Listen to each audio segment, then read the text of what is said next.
Hello दोस्तों, कैसे हो आप लोग। आज का हमारा टॉपिक है स्टॉप लॉस। मैंने स्टॉप लॉस को ही सबसे पहले क्यों सेलेक्ट किया, तो इसके बारे में पढ़ने से आप लोग को अंदाज़ा हो जाएगा कि स्टॉप लॉस कितना ज़रूरी है। सही है। तो स्टॉप लॉस है क्या, what is stop loss. Stop loss वही होता है, मतलब अगर हम कोई ट्रेड ले लेते उसके बाद वो ट्रेड, ठीक है, वो ट्रेड तो चलता है जो टारगेट हमें दिए हुए होते हैं, TP1 TP2 TP3। लेकिन अगर हम लोग अपने लॉस को किस तरह प्रोटेक्ट करें, मतलब कम से कम लॉस करें, तो इसलिए हम लोग स्टॉप लॉस यूज़ करते हैं। अभी मैं इस जो ये सिग्नल है इसमें मैं आप लोग को समझा दूंगा। जैसे देख हमने हमारा ये जो KDA कॉइन है, सही है, KDA कॉइन है, 4 आवर का टाइम फ्रेम लगा हुआ है। इसको अगर हम लोग चेक करें तो देखिए हमारे बाइंग रेंज है, ये बाइंग रेंज जो इसका है, ये बाइंग रेंज क्या दिया हुआ है, ये 1.52 से लेके और 1.43 इसके बीच में। सही है। बाइंग रेंज चलो लिख टाइप कर देता हूँ ताकि पता लग जाए। 1.52 से और 1.43। सही है। ये हमारा बाइंग रेंज होना चाहिए। अभी इसका मतलब ये नहीं कि हम डायरेक्ट ही 1.52 पे सारा ही ले लें। अगर हम लोग $10 इन्वेस्ट करेंगे इस ट्रेड में, इस सिग्नल में, तो हम लोग $5 का इस जगह पे लेंगे करंट प्राइस पे।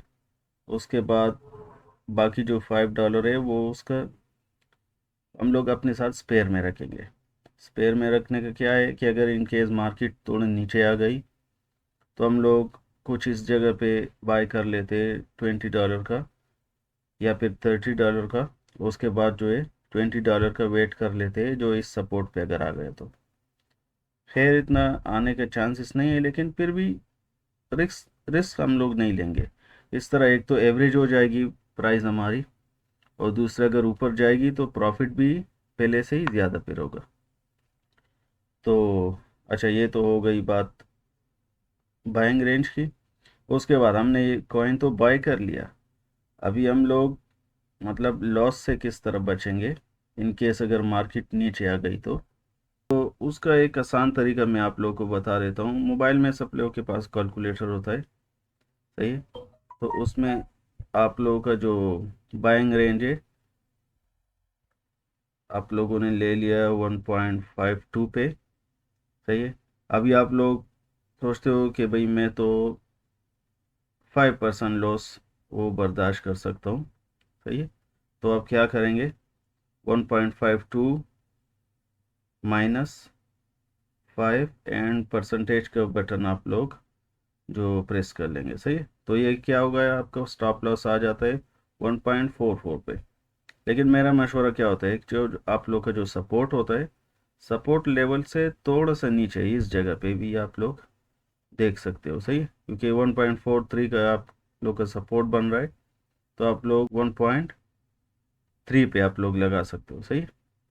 3.6 हो गया, 3.7 हो गया, तो उस पर अगर आप लोग स्टॉप लॉस लगाएंगे तो इन केस अगर इस सपोर्ट को ब्रेक करके नीचे चला जाता है कॉइन, तो आप लोग को कोई मतलब टेंशन नहीं होगी, वहाँ से आपका सेल हो जाएगा ऑटोमेटिकली।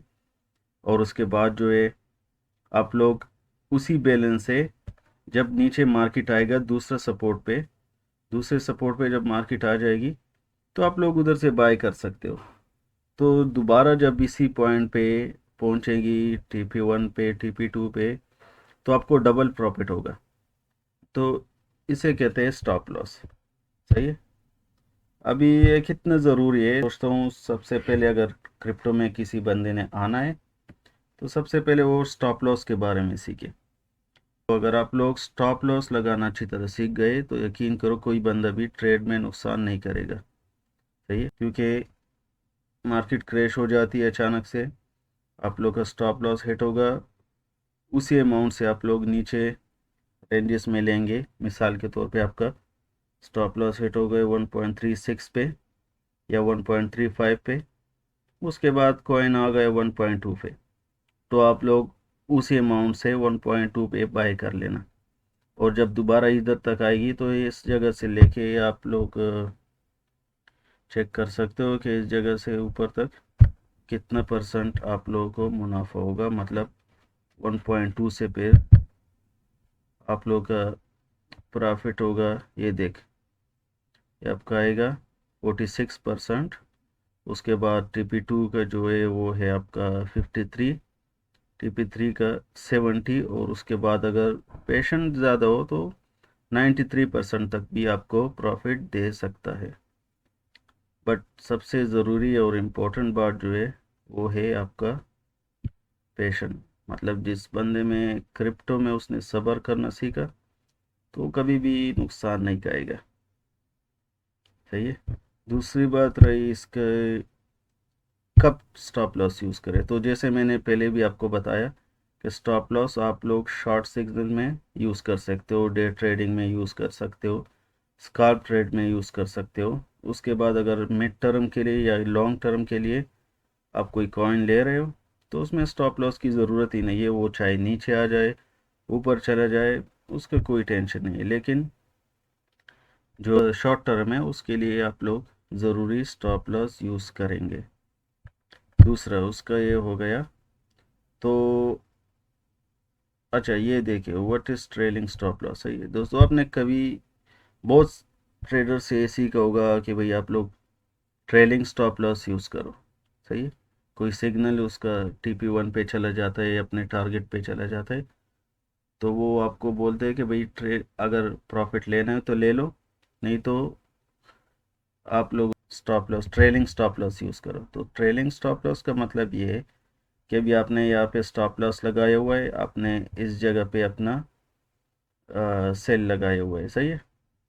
तो आपका जब ये फर्स्ट वाला टारगेट हिट हो जाए उसके बाद आप लोगों का स्टॉप लॉस जो है मिसाल के तौर पे 1.36 से लेके आप लोग अपने बाइंग रेंज पे अपना स्टॉप लॉस लगा देंगे। सही है। बाइंग रेंज पे स्टॉप लॉस लगाने का क्या होगा कि अगर ऊपर चला गया तो आप लोग साथ साथ में स्टॉप लॉस को ऊपर लेके जाएंगे, इससे आप लोग को कोई टेंशन ही नहीं होगी, कोई नुकसान ही नहीं होगा। लेकिन अगर आप लोग वही जगह पे आपका स्टॉप लॉस होगा, पुरानी वाली जगह पे आपका टारगेट हिट हो जाएगा, आप लोग वेट करेंगे और दोबारा से कॉइन जो है वो नीचे आ जाएगी, तो आपने कोई प्रॉफिट ही नहीं लिया और फिर से या तो वेट करना पड़ेगा या फिर आप लोग लॉस में ही निकल जाएंगे कॉइन से।